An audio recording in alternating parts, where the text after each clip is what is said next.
Hello friends, आज हम इस वीडियो में डिस्कस करेंगे CHSL के लास्ट 1 मंथ की स्ट्रेटजी क्या होनी चाहिए जिसमें आप मैक्सिमम स्कोर कर सकते हो, मैक्सिमम मार्क स्कोर कर सकते हो। वो डिस्कस करेंगे कि क्या चीज़ें आपको लास्ट के 1 मंथ में फोकस के साथ करना चाहिए और क्या चीज़ें आपको लास्ट के 1 मंथ में अवॉइड करनी चाहिए। अब मैं CHSL की बात करूँ तो कहीं ना कहीं CHSL का एग्ज़ाम CGL से टफ मानता हूँ। मैं मेरी पर्सनल राय में ये मानता हूँ क्योंकि CGL में मल्टीपल टीयर्स होते हैं, जैसे टीयर 1, टीयर 2 एंड टीयर 3। तो स्टूडेंट्स को बाद में भी मौके मिलते हैं कि वो अपने स्कोर को इम्प्रूव कर सकता है। जैसे टीयर 1 के बाद 400 मार्क्स का टीयर 2 भी होता है CGL में, जिसमें बच्चा अगर टीयर 1 में कम स्कोर कर पाता है तो वो इम्प्रूव कर लेता है। जबकि CHSL में ऐसा नहीं मिलता है मौका। आपको टीयर 1 के स्कोर के बेस्ड पे ही आपका मेरिट बनेगा। टीयर 2 होता है लेकिन वो लक बेस्ड होता है, डिस्क्रिप्टिव पेपर होता है। उसमें आप कॉन्फिडेंटली ये नहीं कह सकते कि मैं इतना स्कोर कर लूँगा मिनिमम, क्योंकि उसमें थोड़ा सब्जेक्टिव पेपर है तो चीज़ें उसी हिसाब से चलती है। और टीयर 1 में स्कोर अच्छा करना होता है, उसके साथ साथ आपकी जो कट ऑफ है वो हाई जाती है क्योंकि नंबर ऑफ स्टूडेंट्स CGL से ज़्यादा बैठते हैं, प्लस इसकी जो वैकेंसी होती है वो कहीं ना कहीं CGL से कम होती है। इसलिए ओवरऑल कंपटीशन की बात करूँ, ओवरऑल जो CHSL का पेपर का लेवल हो जाता है, मतलब कंपटीशन के हिसाब से हम बात करें तो CGL से कहीं ना कहीं टफ माना जाता है। और tier 1 specially do and die वाली सिचुएशन में होता है। आपका इसमें अगर स्कोर अच्छा है तो आप फाइनल लिस्ट में कहीं ना कहीं आपका नाम देखने को मिलेगा, अदरवाइज आप रेस से बाहर हो जाते हो। इसलिए ये इंपॉर्टेंट हो जाता है कि टीयर 1 में आप कोई भी मिस्टेक ना करो और जो भी चीज़ें हैं जो आपको फॉलो करनी चाहिए टीयर 1 में वो आप बिल्कुल मेटिकुलसली फॉलो करके चलें और अच्छे से उन चीज़ों को इम्प्लीमेंट करें एग्ज़ाम टाइम में। इसलिए इस वीडियो में हम डिस्कस करेंगे कि लास्ट के 1 मंथ में आपको किन चीज़ों पे एक्चुअल में फोकस करना चाहिए, कौन सी चीज़ें आपको लेस इंपॉर्टेंस देनी चाहिए और किन चीज़ों को आपको ज़्यादा से ज़्यादा फोकस रखना चाहिए लास्ट के 1 मंथ में, जिससे आपका स्कोर मैक्सिमम हो सके।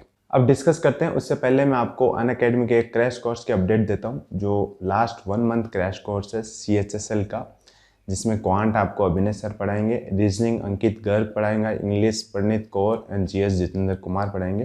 ये लास्ट का 1 मंथ क्रैश कोर्स है SSC CHSL 2020 एग्ज़ाम को टारगेट करके, जो अभी रिसेंटली स्टार्ट हो रहा है। आप ये ज्वाइन कर सकते हैं अगर आपको लगता है कि आपने CHSL एग्ज़ाम के लिए पहले बहुत ज़्यादा कुछ पढ़ा नहीं है और आप जितना हो सकता है 1 मंथ में आप ज़्यादा से ज़्यादा प्रिपेयर करना चाहते हो और आपको टीचर्स की हेल्प लेनी है, तो आप ये ज्वाइन कर सकते हो। ये कोर्स हिंदी और इंग्लिश दोनों में अवेलेबल होगा और अगर आप ये क्रैश कोर्स ले रहे हैं तो आप मेरा कूपन कोड यूज़ कर सकते हैं Mr. Two Tails, जिससे आपको 10% डिस्काउंट मिलेगा। अब बात करते हैं उन चीज़ों के बारे में जो आपको एग्ज़ाम में हेल्प करेगी। मैं 5 पॉइंट पे बात करूँगा और पाँचों पॉइंट्स बहुत इंपॉर्टेंट है। आपको एग्ज़ाम से पहले ये चीज़ें पता होनी चाहिए।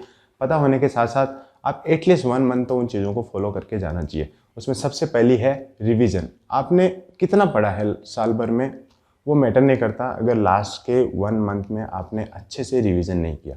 रिवीजन बहुत इंपॉर्टेंट होता है। हम बहुत कुछ पढ़ लेते हैं, बहुत सारी बुक्स पढ़ लेते हैं, लेकिन उनको टाइमली रिवाइज नहीं करते और स्पेशली लास्ट के मंथ्स में रिवाइज नहीं करते तो बहुत ज़्यादा नुकसान हमें करता है। क्योंकि हम क्या होता है, जब चीज़ों को पढ़ते हैं तो हमें उस टाइम लगता है कि ये चीज़ याद हो चुकी है, लेकिन जब उनको रिवाइज़ नहीं करते हम टाइम से और एग्ज़ाम से जस्ट पहले हम उन चीज़ों को रिवाइज़ नहीं करते तो एग्ज़ाम हॉल में वो चीज़ें हमें ऐसा लगता है कि ये चीज़ मैंने पढ़ी हुई है लेकिन रिकॉल करने में डिफ़िकल्ट होती है।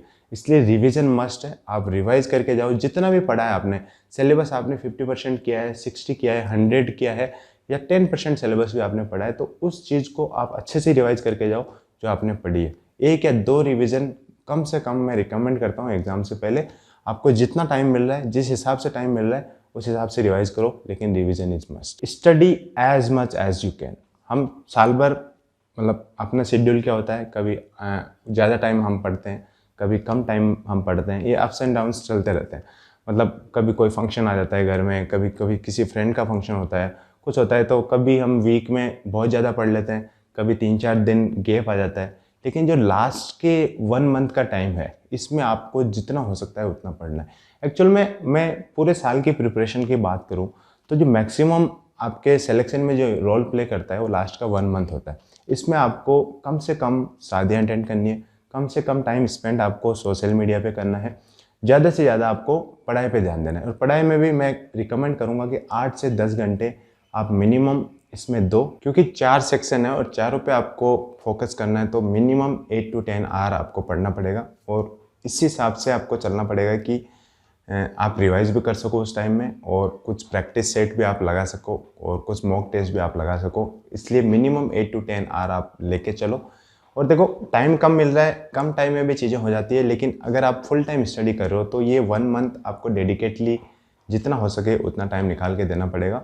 उसके बाद आता है तीसरा पॉइंट, मॉक टेस्ट। आपको 1 मंथ में मिनिमम 20 to 25 मॉक देने हैं आपको। 20 से 25 मॉक आप टेस्ट लगाओ यहाँ पर, और उनके साथ साथ मॉक का एनालिसिस भी करो कि कौन से टॉपिक में आपको ज़्यादा रिवीजन चाहिए, किस टॉपिक में आप सिर्फ रिवीजन की वजह से मिस्टेक्स कर रहे हो। कुछ टॉपिक ऐसे होंगे जो आपने पढ़े नहीं होंगे, उन टॉपिक्स पे ज़्यादा फोकस नहीं करना है अभी।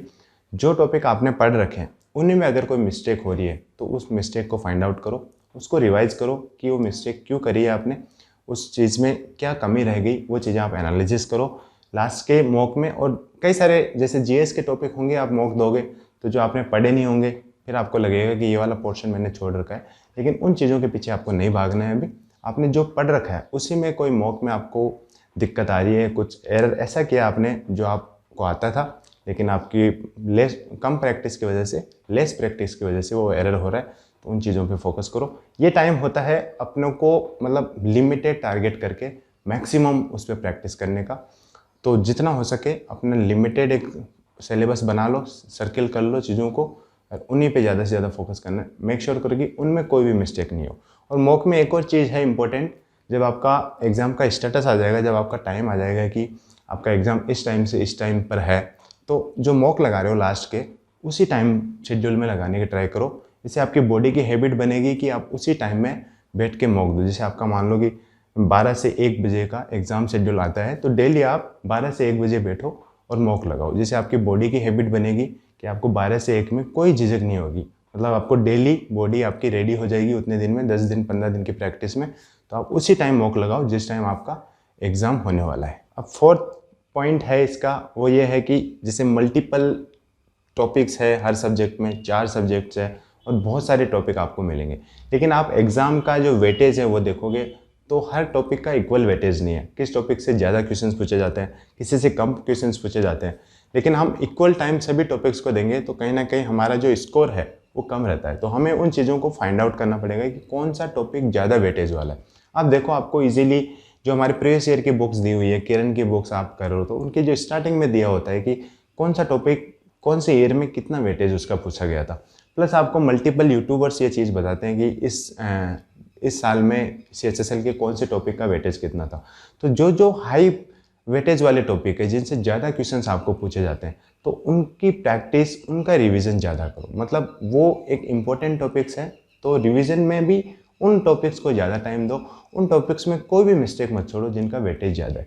देखो अल्टीमेटली आपका गोल है स्कोर करने से, आपको एक सिंपैथी लेके नहीं चलनी है। सिंपैथी मतलब कि यार सब टॉपिक को इक्वल मानूंगा, मैं इक्वलिटी में बिलीव करता हूँ, ऐसा वाला आपको नहीं करना है। आपको सिर्फ अपना टारगेट होना चाहिए, आपको मैक्सिमम स्कोर कैसे करना है। मैक्सिमम स्कोर करने के लिए आपको उन टॉपिक्स पे ज़्यादा फोकस करना पड़ेगा जो टॉपिक ज़्यादा वेटेज या ज़्यादा मार्क कैरी करते हैं। तो उन्हीं टॉपिक्स को आपको ज़्यादा रिवाइज करना है जिनका ज़्यादा वेटेज है एग्ज़ाम में। इसलिए ये चीज़ आपको ध्यान रखो। और थोड़ा सा ये स्मार्ट स्टडी में आता है। हम बोलते हैं कि हार्डवर्क बहुत इंपॉर्टेंट है। आई बिलीव कि hard work, there is no substitute of hard work. तो बट स्टिल वहाँ पे थोड़ा सा एक पॉइंट आता है, थोड़ा सा एक कोना बचता है जिसमें आदमी स्मार्ट वर्क करता है। And these are the things which are included in smart work. तो इसमें आपको टॉपिक्स, कौन से ज़्यादा वेटेज वाले टॉपिक है, कौन सी चीज़ें आपको ज़्यादा से ज़्यादा रिवाइज करनी है, मॉक में आपको कैसे चीज़ों पे फोकस करना है, कैसे एनालिसिस करना है, कहाँ पे आप मिस्टेक कर रहे हो, वो चीज़ें आप नहीं करोगे, सिर्फ हार्डवर्क करते जाओगे तो हार्डवर्क का बेनिफिट आपको मिलेगा, लेकिन उसमें आप स्मार्ट वर्क का थोड़ा सा कंपोनेंट ऐड करोगे तो उसका बेनिफिट थोड़ा ज़्यादा मिलेगा आपको। तो ये चीज़ें लेके चलो। आपको जो वेटेज वाला टॉपिक है उसको ज़्यादा से ज़्यादा रिवाइज करो। और फिफ्थ टॉपिक है जो हम कोई भी इंक्लूड नहीं करते, इस टॉपिक का इम्पोर्टेंस सब टॉपिक से ज़्यादा हो जाता है, वो है हेल्थ। आपको लास्ट के 1 मंथ में अपनी हेल्थ को मेंटेन करके रखना है। जैसे आज मैं ये वीडियो बनाते टाइम हल्का सा बीमार हूँ, मेरी बॉडी में इतनी एनर्जी नहीं है जितनी मैं बाकी वीडियोस में दिखा पाता हूँ, मेरे चेहरे से भी दिख रहा होगा, लेकिन ये चीज़ें इंपॉर्टेंट एग्ज़ाम में और भी ज़्यादा हो जाती है। मतलब मेरा काम तो, जैसे मैं वीडियो बना रहा हूँ, मैं बीमार हूँ तो मैं इसको डिले कर सकता हूँ, लेकिन आपका जिस दिन एग्ज़ाम होना है वो आपकी बीमारी का वेट नहीं कर पाएगा। देखो पढ़ाई अपनी जगह अब हार्डवर्क अपनी जगह है, हेल्थ अपनी जगह है, इसको भी आपको साथ लेकर चलना पड़ेगा। आपने बहुत अच्छा हार्डवर्क कर लिया, लास्ट के दिन में आप बीमार पड़ गए, आप अच्छे से फोकस दे के एग्ज़ाम नहीं दे पाओगे तो आपकी पूरी मेहनत बेकार चली जाएगी। इसलिए अपनी हेल्थ को भी प्रायोरिटी दो। आप मेडिटेशन, योगा करते रहो। बहुत ज़्यादा हार्डवर्क करने की भी ज़रूरत नहीं है इसमें कि आप जाके पूरा 2 घंटे रनिंग करके आ रहे हो, बहुत ज़्यादा एक्सरसाइज करके आ रहे हो। नॉर्मल अपना रूटीन रखो और बहुत ज़्यादा अपने जो इन्वायरमेंट है उसमें सडन चेंजेस मत होने दो। अपना स्टडी इन्वायरमेंट सेम रखो घर। और अगेन मैं इसलिए बोल रहा हूँ ये कि आपकी मेहनत बेकार जा सकती है अगर आप एग्ज़ाम से 2-4 दिन पहले, एग्ज़ाम के दिन आप बीमार पड़ जाओगे।